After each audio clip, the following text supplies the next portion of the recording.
So trailer చూసినప్పుడు కానీ ఎక్కడైనా సరే మేబీ ఇప్పుడు తెలుగు జనాలు అన్నీ చూస్తున్నారు, అన్ని జానర్స్ చూస్తున్నారు, అంత ఫైన్. బట్ యునిక్నెస్ ఏముంది అక్కడ దాకా చూసిన తర్వాత వాళ్ళకంటూ ఒక చిన్న సీన్లో ఎక్కడైనా మిస్టేక్ జరిగితే, అంటే వాళ్ళకి ఆ మూడ్ డిస్ట్రాక్షన్ ఏదైతే వస్తే పక్కా ముగ్గురికో నలుగురికో చూడొద్దనే సజెస్ట్ చేస్తారు సినిమాని కంటిన్యూ.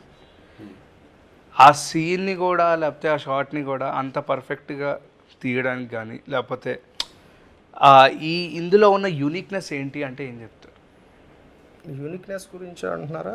అంటే యూనిక్నెస్ అలాగా డిస్కనెక్ట్ అయితే వాళ్ళు చెప్పే దాని గురించి డిస్కనెక్ట్ అవుతారు కాబట్టి ఇందులో ఏముంటుంది యూనిక్నెస్ అని చెప్పి అవుతారు అనేది జనరల్గా అవుతారు. ఓకే, సో ఇందులో ఉండే యూనిక్నెస్ ఏంటి, ఈ మూవీలో మీరు చూపించే యొక్క యూనిక్ పాయింట్ ఏంటి?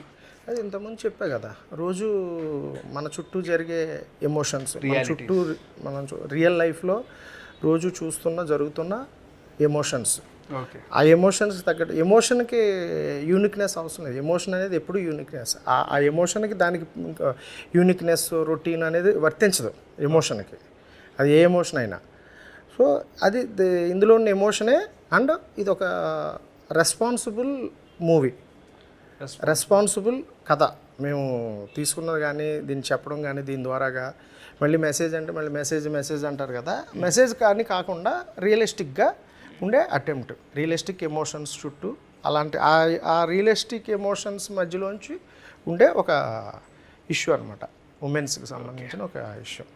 అన్న ఇప్పుడు ఈ స్టోరీని మీరు ఏమన్నా ఆగి లేకపోతే ఒకసారి చెప్తాను అని చెప్పేసి డిలే ఏమైనా చేయడం జరిగిందా వెన్ ఆఫ్టర్ ద నరేషన్? కథ వినగానే బాగుందండి. నన్ను మధ్యాహ్నం సాయంకాలం మళ్ళీ ఒకసారి ఫుల్ నరేషన్ ఇవ్వమని చెప్పాను, మళ్ళీ ఈవినింగ్ ఫుల్ నరేషన్ ఇచ్చారు, ఇవాళ మనం చేస్తున్నామని చెప్పాను. ఏం కాన్ఫిడెన్స్ అనిపించింది? కథ వినగానే బాగుంది. ఇప్పుడు కొన్ని 100 కోట్లు పెట్టి సినిమాలు తీస్తున్నారంటే బాగుందనే తీస్తారుగా, ఎవరు బాగోదని తీరుగా సినిమాని. గాట్ ఇట్, ఇది గ్యారెంటీ హిట్ అవుతుంది, ఇది 1000 కోట్లు కలిసి తీస్తారుగా. కొన్ని మిస్ఫైర్ అవుతుంటాయి. నా ఉద్దేశం ఏంటంటే అలా బాగుందని తీస్తారు, మనం ఫస్ట్ వినగానే బాగుందని ఫీల్, అదే ఫస్ట్ వచ్చిన దాన్ని మనం ఫాలో అవుతాం, అర్థమైందా? సో ఇది చిన్న సినిమాని ప్రతి వినగానే బాగుందని అనిపించగా చేద్దాం ఫీలింగ్ వస్తుంది. ఎంటర్టైన్మెంట్ కొన్ని సినిమాలు అంటే నాకు అలా చాలా సినిమాలు అవుతుండే, ఇప్పుడు కథలు విన్నప్పుడు ఒకసారి చేస్తే వినగానే బాగుందని సినిమాలు ఎలా ఉంటాయంటే బెస్ట్ మూవీస్ అవుతాయి. నాకు చాలా సినిమాలు వింటున్నాను, భలే ఉందనిపిస్తుంది, అది సూపర్ హిట్లు అవుతాయి అవి. అలా వినగానే బాగుందని ఫీల్ వచ్చింది. అది తర్వాత హిట్టా ఫ్లాప్ మన చేతిలో ఉండదు, కానీ ఇది అదిరిపోయింది. నా కోసమే చేస్తారు ఈ కథ, అంటే నేను చూస్తున్న కథ ఇలాగే ఉంటుంది. I want stories like this.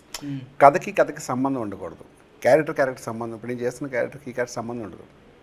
ఇది టోటల్గా సాఫ్ట్వేర్ డీసెంట్ ఒక ఫ్యామిలీ మ్యాన్, అది బ్యూటిఫుల్, చూడగానే భలే ఉంది అని ఫీలింగ్ వస్తుంది. నాకే నచ్చింది, ఒక మ్యారీడ్ మ్యాన్ లవ్ స్టోరీ, అది బాగుంది అనిపించింది నాకు. సో వినగానే బాగుంది అనిపించి, కానీ అంతకని ఏం కావాలి, second half place to climax అంత అవసరం లేదు, వినగానే భలే ఉంది చేద్దాం అంతే. That's okay. అంటే మీరు ఇంత సినీ కెరియర్లో మీరు ఎన్నో ఫిలిమ్స్ చూసుంటారు, లేకపోతే మీకు వచ్చిన స్టోరీస్ కానీ ఇవన్నీ మీకు అంటూ ఒక ఐడియా ఉంటుంది, ఈ సినిమా ఆడుతుంది, ఈ సినిమా ఆడదని. మీరు ఈ సినిమాలో ఒకవేళ లేరనుకోండి, ఈ సినిమా ఒక పబ్లిక్ ఆడియన్గా మీరు ఒకవేళ చూస్తే హౌ యూ విల్ జస్టిఫై, అంటే how you will rate this movie? Cinema ఇది చాలా బాగుంటుంది. ఇది పోస్టర్లో ఉన్న కథ, ప్రతి ఒక్కరు ఒక కథ ఉంటుంది. అది ఇన్ని లేయర్స్, ఇన్ని కథలు కలిపి ఒక కథ ఉందంటే గ్యారెంటీ హిట్ ఆ సినిమా, అది గ్యారెంటీ హిట్. అది ఎంత హిట్, ఏ రేంజ్ హిట్ అనేది ఫ్యూచర్లో తెలుస్తుంది, కానీ చూస్తే మాత్రం వెంటనే నచ్చేది, ఎవరికి నచ్చుతుంది. కథ చెప్పగానే భలే ఉంది అనిపిస్తుంది, చాలా బాగుంది కదా. సో వినగానే నేను చేస్తానని చెప్పాను. తర్వాత మళ్ళీ ఒక 2 days తర్వాత కలిసి 27th కథ చెప్పారు. న్యూ ఇయర్ రోజు చెక్ తీసుకుని అడ్వాన్స్ తీసుకున్నాను. December 27th కథ చెప్పారు. Jan 1 మేము మాట్లాడుకుని చెక్ తీసుకున్నాను నేను అడ్వాన్స్. అంటే అంత ఫాస్ట్గా అయిందని, అంత బాగుంది కదా, అంత ఫాస్ట్గా.